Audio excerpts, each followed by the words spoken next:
Bonjour, c'est Stéphanie. Bienvenue sur ma 17e vidéo de mon défi de 30 jours, 30 vidéos pour plus de confiance en moi devant la caméra et puis vous accompagner à développer en même temps votre confiance en vous dans des thématiques, des problématiques qui vous tiennent à cœur, auxquelles vous faites face actuellement ou auxquelles vous aimeriez être confronté et passer l'obstacle dans les prochaines semaines ou les prochains mois, voire les prochaines années.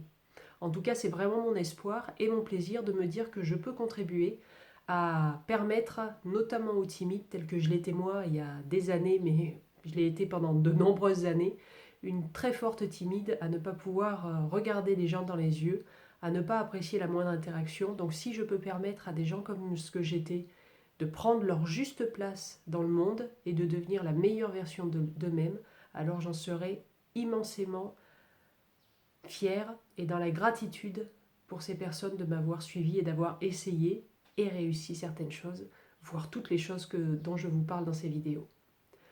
Aujourd'hui, justement, en termes de réussite, en termes de développement de la personne, il y a une notion qui est fondamentale et qu'on traite en coaching, ça s'appelle les valeurs.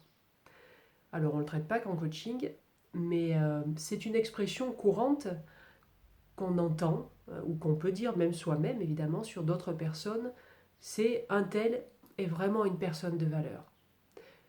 On reconnaît bien là-dedans qu'il n'y a pas la notion de valeur économique ou financière. Quand on dit qu'une personne est de valeur, c'est qu'elle porte des valeurs en elle et qu'en fait, ce qu'elle dit, ce qu'elle fait, la manière dont elle fait les choses, les choix qu'elle fait, sont tous alignés sur les valeurs qu'elle a. Il est très important pour un être humain, pour se connaître, pour du coup se diriger vers là où on veut aller et réussir ses objectifs, et pourquoi pas réussir la mission de vie qu'on imagine être la nôtre. Il est très important de connaître ses valeurs et ainsi d'avoir un éclairage comme une immense route qui serait accompagnée de toutes les lumières sur les côtés, ou comme une piste d'atterrissage pour les avions. La nuit, vous voyez, il y a toutes ces lumières qui orientent pour le bon atterrissage, ou le bon décollage d'ailleurs. Et bien les valeurs, c'est ça pour une vie. C'est vraiment être sécurisé et éclairé sur ce qu'on est, ce qu'on veut, ce qu'on voudrait et ce qu'on aura selon les choix qu'on fait par rapport à ces valeurs. Les valeurs, c'est aussi très explicatif de conflits, des conflits d'une manière générale. 80% des conflits auxquels on participe, mais aussi ceux qu'on peut voir autour de nous, sont des conflits de valeurs. Pour vous donner un exemple, dans un emploi auquel j'ai été embauchée pendant plus de 10 ans en tant que chef de projet, j'ai assisté à des conflits de valeurs entre un manager qui avait une forte valeur reconnaissance de son statut. Il était très important pour lui d'être reconnu par rapport à sa place dans l'organigramme, par rapport aux responsabilités hiérarchiques qu'il avait en tant que manager et par rapport à tout son passé où il a posé et choisi les études et les actions dont il avait besoin pour être à cette place de manager. Et dans son équipe, il pouvait y avoir, et souvent il y a, un agent, un salarié qui lui a une valeur justice très forte. Cette valeur justice lui fait dire qu'il faut toujours donner à César ce qui appartient à César. Ainsi, un conflit pouvait naître et éventuellement perdurer si le manager s'accaparait ou s'attribuait le travail de ce salarié-là parce qu'il voulait être connu en tant que manager. C'est grâce à moi, manager, que cette personne a réussi ce travail-là parce que je lui ai donné les bonnes directives, parce que je l'ai accompagné. Et donc c'est normal que ce soit moi qui aille présenter ce travail. Et par contre, le salarié, avec sa valeur justice, ne pouvait pas comprendre le fait qu'on s'attribue son travail en tant que manager, le fait qu'il ne puisse pas le présenter, qu'il ne puisse pas porter sa voix en disant c'est moi qui ai fait ça.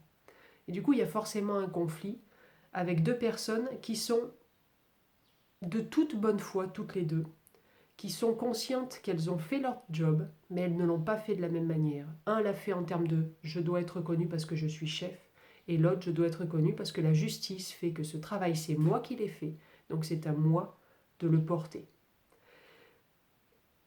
Encore une fois, dites-vous bien que les valeurs seront un formidable guide, un formidable phare dans la vie pour prendre vos décisions, pour agir, pour vous comporter, pour faire des choix aussi.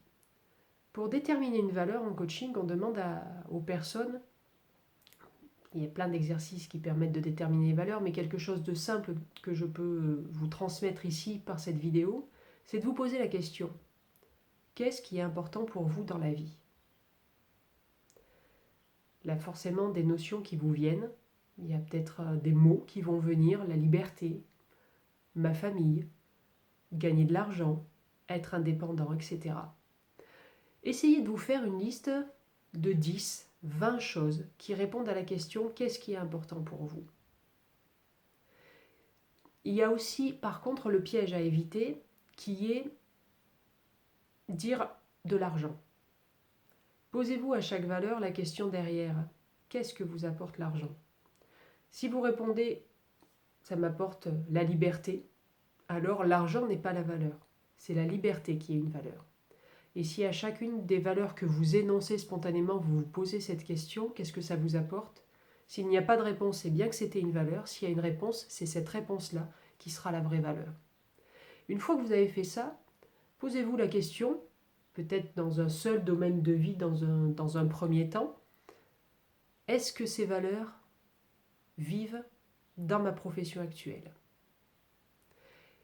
Il n'est pas forcé que les 20 valeurs, si vous en avez listé 20, vivent dans votre profession. Vous pouvez peut-être passer aussi, en allant plus loin dans un coaching, on fait prioriser sur les 10 ou 20, on en fait prioriser 5 à 7 valeurs. Par contre, si ces 5 à 7 valeurs ne vivent pas dans vos domaines de vie, donc pour rappel, la carrière, la famille, le développement personnel, tout ce qui est social, alors vous avez des risques de ne pas vous sentir heureux, de ne pas vous sentir bien vivre, de ne pas vous sentir aligné avec vous-même, c'est-à-dire que vos pensées, vos émotions et vos actes sont sur la même voie. Les valeurs sont vraiment un des exercices les plus pertinents pour se découvrir et de découvrir aussi le monde à travers les yeux des autres. Là, encore une fois, si vous comprenez vos valeurs, vous pourrez comprendre qu'avec certaines personnes, ça accroche ou pas. Et parce que vous vous rendrez compte que quand ça n'accroche pas, c'est que vos valeurs sont vraiment, peut-être pas différentes, mais en tout cas, qu'elles ne sont pas dans le même ordre de priorité. Je vous souhaite une belle introspection sur vos valeurs. C'est un exercice vraiment très puissant. N'hésitez pas à me poser toutes les questions qui vous viennent sur cet exercice, sur la définition peut-être un petit peu trop rapide des valeurs. Je serais ravie de pouvoir vous répondre.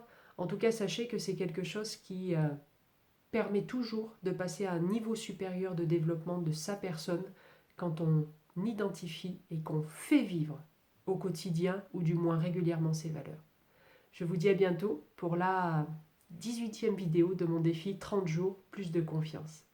Et n'oubliez pas le hashtag plus de confiance et partagez ces vidéos si vous pensez que ça peut faire du bien. J'en serai encore une fois ravie. Belle journée à tous, à demain.